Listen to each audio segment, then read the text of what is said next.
Римская экспансия добирается до земель Сирии. Победоносной подступью римские легионы маршируют от одного города к другому, разоряя и не щадя никого, завоевывая новые территории. 4 римских легиона вел под своим командованием претор, поставленный сенатом для покорения Сирии и Ближнего Востока. Армии Селевкидской империи отступают в надежде сбежать от неминуемого поражения в битве с Римом. В Антиохии Диадох, лидер Селевкидской империи, созывает все людские ресурсы для грядущей схватки. За неделю ему удается собрать более 20 тысяч воинов, после чего Диадох направляется с могущественной селевкидской армией навстречу римским легионам. Спустя 2 суток римские легионы и селевкидская армия встречаются в поле под Тиром. 20 тысяч римлян и 20 тысяч селевкидов вот-вот сойдутся в схватке. Претор выстроил манипулу в центре. В рядах когорт были не только легионеры, но и первая когорта, когорты квитов и орла, а также тяжелые легионеры. А позади манипул он расположил союзные подразделения восточных лучников и застрельщиков. С левого и правого фланга союзную кавалерию, что возглавляли преторианские всадники. В резерве претор оставил самых выдающихся воинов 4 легионов. Среди них были как преторианцы, так и прочие ранее перечисленные когорты. Но в отличие от авангарда, легионеры в резерве обладали наибольшим опытом сражений, так как прошли немало войн за свои годы. Тем временем селевкидский лидер расположил по центру в линию фаланги пикинеров, среди которых были серебряные и золотые щиты. Пикинеры, что не уступали по силе пешим соратникам Македонии. Позади пик селевкидский военачальник расставил все подразделения пехоты ближнего боя, начиная от мечников тораксах, заканчивая царскими пельтастами. В тылу пехоты также были расставлены подразделения лучников, прачников, а также пельтастов. По флангам селевкидский генерал расположил элитные подразделения щитоносцев, лучшие среди гоплитов, что знали греческие полисы за все свое существование. В резерве с левого фланга были расположены группы боевых сирийских слонов. В центре резерва кавалерия из царских гетайров, катафрактов, а также армянских азатов. Сам же селевкидский генерал встал во главе боевых серпоносных колесниц, что были расположены в резерве правого фланга. Селевкидский царь надеялся во что бы то ни стало взять в тиски римские легионы и сломить их, перебив всякого без остатка. Римский же полководец руководствовался отточенной столетней тактикой: расстрелять, связать и, меняя формации в ходу боя, истощить силы врага, вследствие чего неприятель не в силах пробить крепкие когорты Рима будет отброшен. Однако прежде Риму не приходилось сталкиваться с мощью Селевкидской империи, что вобрала в себя лучшие военные традиции многих народов, а также что могла себе позволить самую обширную линейку всевозможных подразделений. Армии уже двигаются навстречу друг другу, не сбавляя ход, но и не ускоряя, сохраняя тем самым силы перед грядущим натиском. Пикинеры, что шли впереди, в один момент остановились и разомкнулись, создав тем самым множество проходов в формации пикинеров. Сквозь эти щели на ускоренном марше пронеслась вся селевкидская пехота, скрывающаяся позади пикинеров. Римский легат не был к этому готов. Его манипула, расставленная в центре, должна была расстрелять пики, прежде чем вступить в бой. Однако теперь фаланги пикинеров вне досягаемости. Вся селевкидская пехота под неистовым натиском врывается в позиции римских когорт, прежде успевает дать залп дротиками. Скутумы легионеров спасают жизни многих римлян, однако метнуть в ответ пилум легионерам не удается. Скорость неприятеля оказалась слишком велика, легионеры доблестно встретили натиск селевкидской пехоты, и наконец завязалась бойня. Селевкиды просачивались ко второму строю римских когорт, тем самым не давая легионерам как-либо дать возможность метнуть пилум. Вся римская манипула связана боем. Однако превосходящая численность селевкидской пехоты никак не сказалась на морали римлян.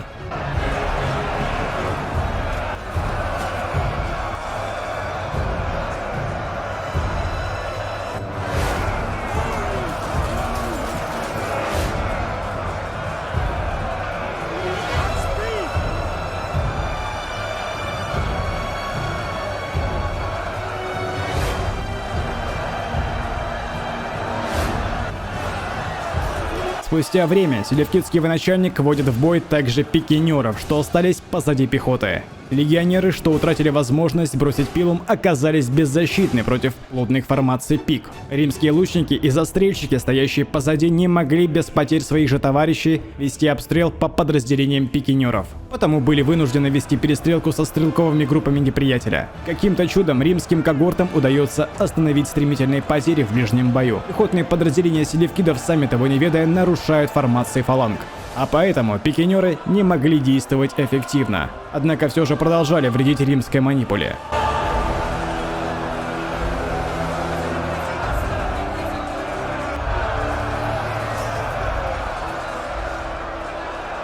Диадох, видя неспособность пикинеров прорвать позиции римлян, немедля приказывает щитоносцам ударить по оба римских фланга. Тогда-то уж римская манипула рассыпется. Однако в ответ на этот маневр римский претор выводит из резерва 6 когорт и направляет их навстречу селевкидским щитоносцам. Щитоносцы были вынуждены остановить свой удар по флангам и встать в защитное построение.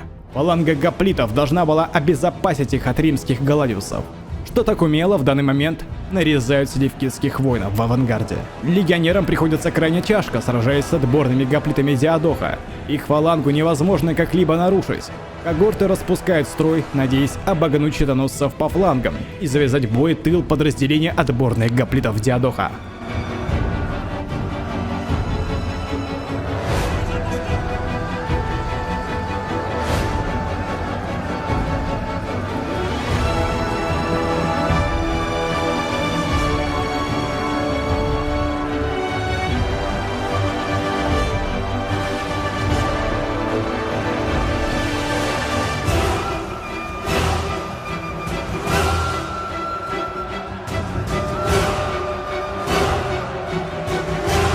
Селевкид принял следующее решение. Он разделил кавалерию в резерве и направил их по оба фланга в тыл римской манипулы, на что римский претор также выводит кавалерию из резерва и отправляет конницу на перехват.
Боевые слоны уже направляются в центр бойни римских манипул с селевкидскими пикинерами и пехотинцами.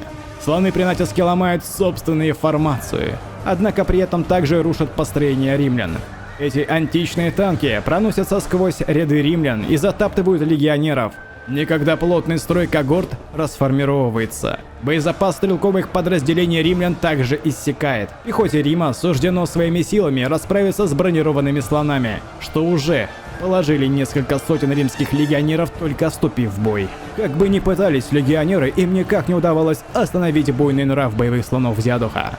Мощные бивни сметали все на своем пути. Однако спустя какое-то время выносливость слонов спала на нет, и завязшие в бою с римскими когортами слоны более не могли продвигаться дальше.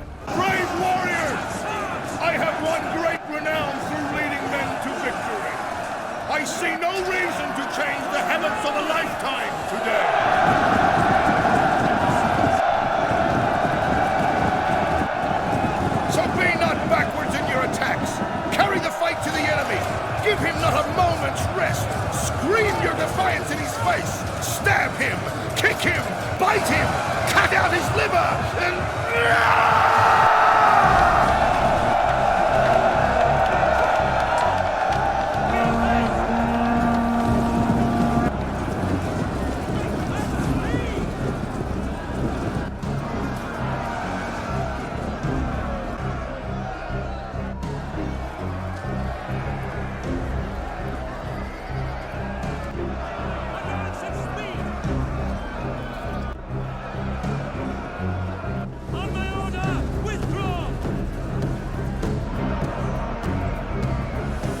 Спустя какое-то время римские военачальники видят то, как Манипула еле держится и уже в строях римлян образуются серьезные бреши, решает выводить по одной когорте из резерва, дабы пополнить основные силы своими элитными подразделениями. Однако на это селевкидский лидер делает следующий шаг. Находясь во главе серпоносных колесниц, он самолично решается броситься в бой. Колесницы поспевают к брешам Манипулы и прорываются сквозь сражающихся римлян, прямиком летя к резервам римских подразделений, где как раз командовал сам претор. Военачальник легионов немедля выстраивает вблизь себя оборону из стрелковых подразделений, оставляя позади них преторианскую гвардию. Серпоносные колесницы без труда влетают в позиции римлян, вырезая сотни римских стрелков на полном ходу, устремляясь к лидеру Рима. Однако лучникам, что выступали в данной роли пушечным мясом, удается снизить темп колесниц, благодаря чему преторианцам удается метнуть дротик прямо в цель, поражая как возничьих колесниц, так и самих лошадей. Диадох понимает, что еще не время вступать в бой с претором. Он разворачивает повозки и, ускорившись, выйдя из боя с резервом римских легионов, врывается в незащищенные тылы римских легионеров в основной Манипуле.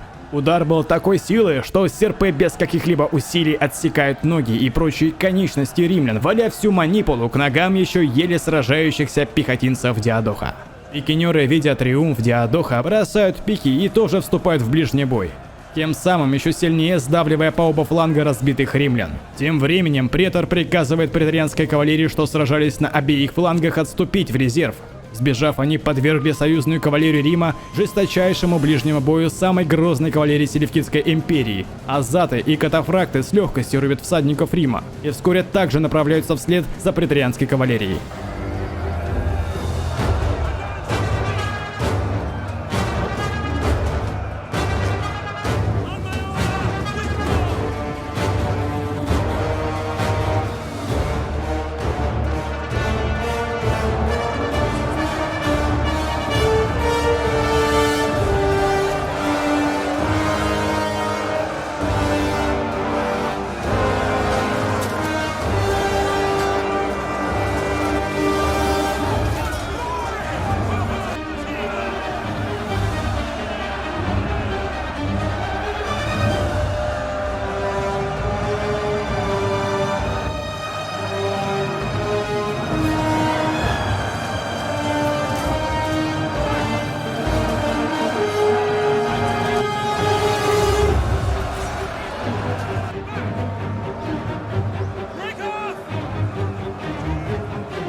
Легат понимает, что битва проиграна. Но есть еще резервы, что возможно смогут как-то восполнить потери и отбросить селевкидов. Однако, взирая на всю эту бойню, что прямо сейчас развернулась в поле под Тиром, понимает, что слоны все еще не пали и наполовину. Серпоносные колесницы спокойно разъезжают по сломленным когортам Рима. И вот-вот кавалерия катафрактов и азатов также примкнет к основным силам Диадоха. Претор решает отступить к резервам к Петре, где стоит еще один легион, а также египетский царь со своей армией. Стены города укроют римских легионеров от окончательного поражения в кампании по завоеванию Сирии. Претор оставляет 3 подразделения римских легионеров прикрывать отход, и с 4000, а также с преторианцами отступает к Петре. Селевкиды бросились вдогонку, однако были остановлены аренгардом Рима. Когда резерв пал, отступающая колонна римлян уже скрылась за холмом. Диадох не решается возвратиться в Антиохию с оставшимися воинами и продолжает свою погоню. Селевкиды потеряли около 10 тысяч воинов, Рим же утратил 16. Лишь 1 легион из 4 уцелел. Спасибо большое всем вам огромное за комментарий. Не поленись написать комментарий. Я потратил на этот ролик довольно большое количество времени, а с тебя всего лишь минута на написание комментария. Обязательно его напиши, друг мой. Это очень важно. Вы лучшие.